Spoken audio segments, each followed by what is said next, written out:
Hello, good morning, all of you dear students. Lalit Pariyar, welcome from RK Memorial School, Sojat road.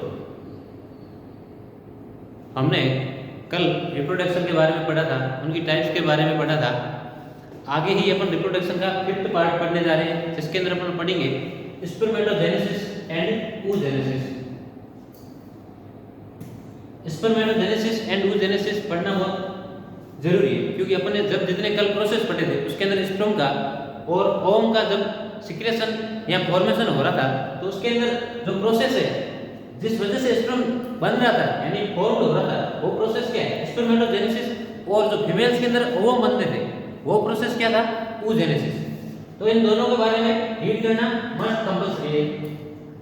अब देखिए अपन firstly पढ़ेंगे spermatogenesis के बारे में। स्पर्मेटोजेनेसिस क्या होता है, इनको अपन फ्लो चार्ट के माध्यम से समझेंगे और ज्यादा समझ में आ जाएगा। देखिए स्पर्मेटोजेनेसिस फर्स्टली होता है किसके अंदर है? टेस्टिस के अंदर होता है।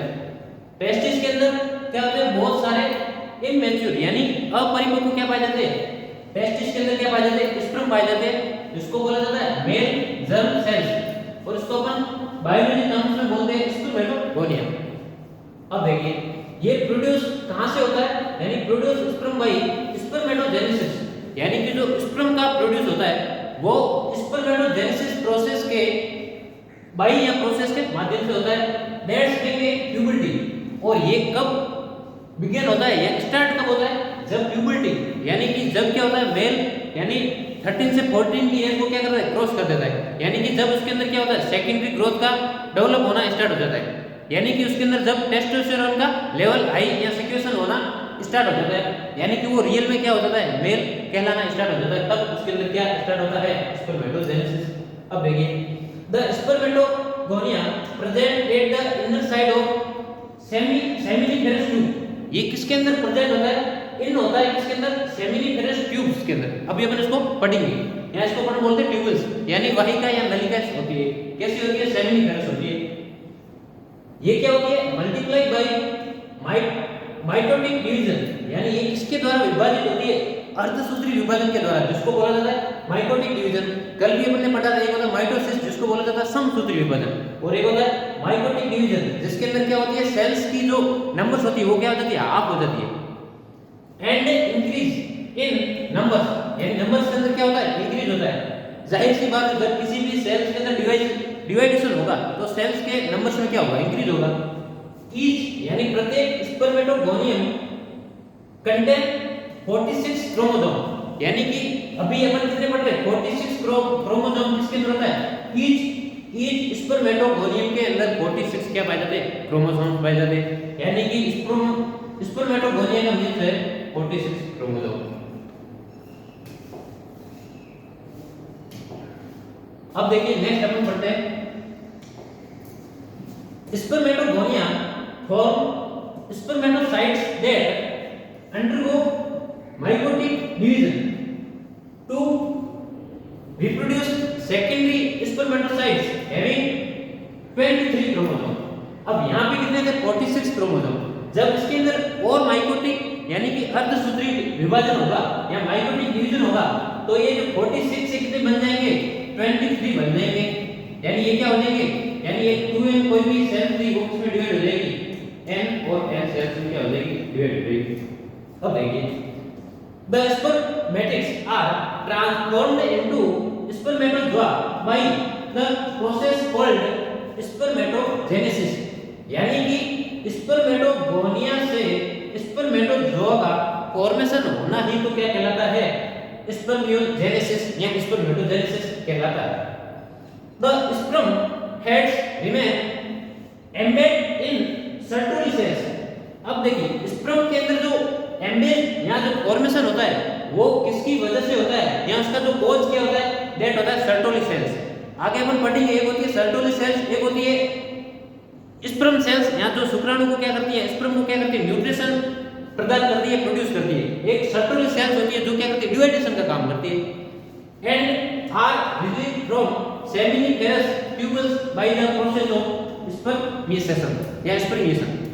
ये अपन इसकी थ्योरी पढ़ी। अब जब इसका फ्लो चार्ट पढ़ेंगे तो दैट अपन प्योरली समझ पाएंगे, कंप्लीटली समझ पाएंगे इसको। इसको। अब देखिए अपन फ्लो चार्ट पढ़ते हैं।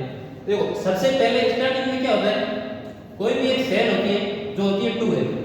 इस सेल्स को अपन बोलते हैं मेल या नर लैंगिक सेल या मेल रिप्रोडक्टिव सेल, यानी कि नर जनन कोशिका। ये होती है मेल रिप्रोडक्टिव सेल, ये 2L होती है। अब इस 2L के अंदर सबसे पहले क्या होगा, ग्रोथ होगा। क्या होगा, ग्रोथ।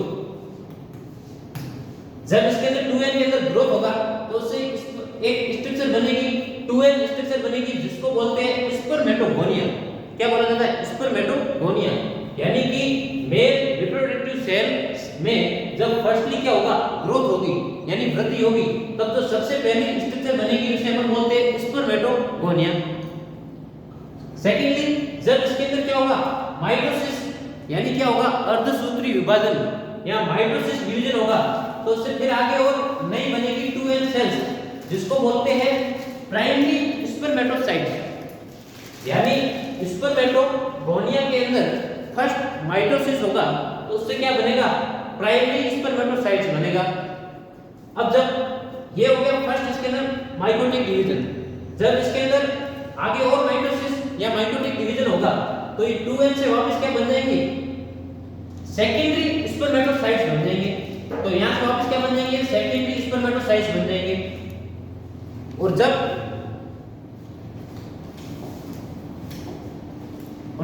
सेकेंडरी स्पर्मेटोसाइट्स के अंदर और डिवाइडेशन होंगे या माइटोसिस विभाजन कौन सा होगा, सेकंड होगा।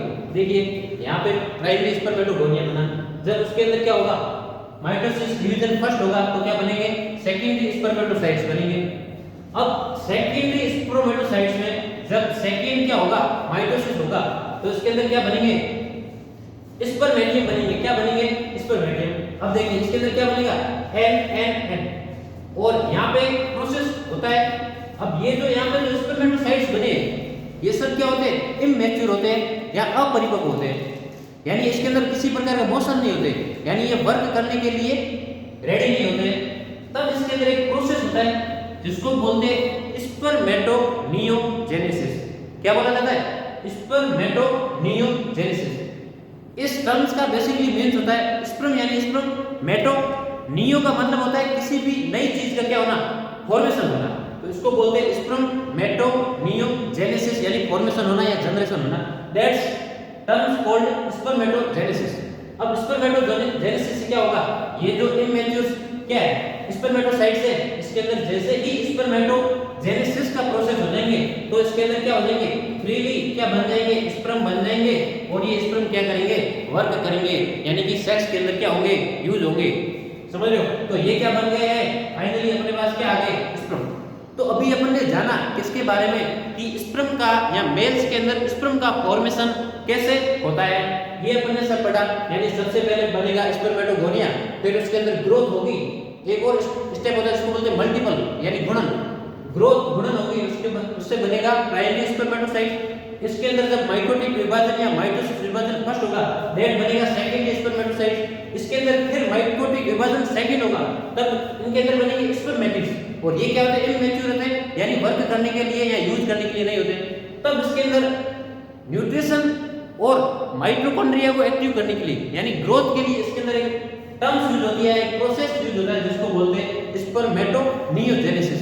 जैसे ही अपन स्पर्मेटोनियोजेनेसिस की टर्म्स इसके अंदर क्या होगी, अप्लाई होगी, तो ये जितने भी स्पर्मेटिड बने ये एकदम क्या हो जाएंगे, मोशन यानी गतिशील क्या बन जाएंगे, स्पर्म बन जाएंगे। और ये आगे फर्टिलाइजेशन में क्या होता है, यूज होते हैं। ये अपन ने पढ़ा स्पर्मेटोजेनेसिस का फ्लो चार्ट के माध्यम से स्टडी की। Thank you for watching.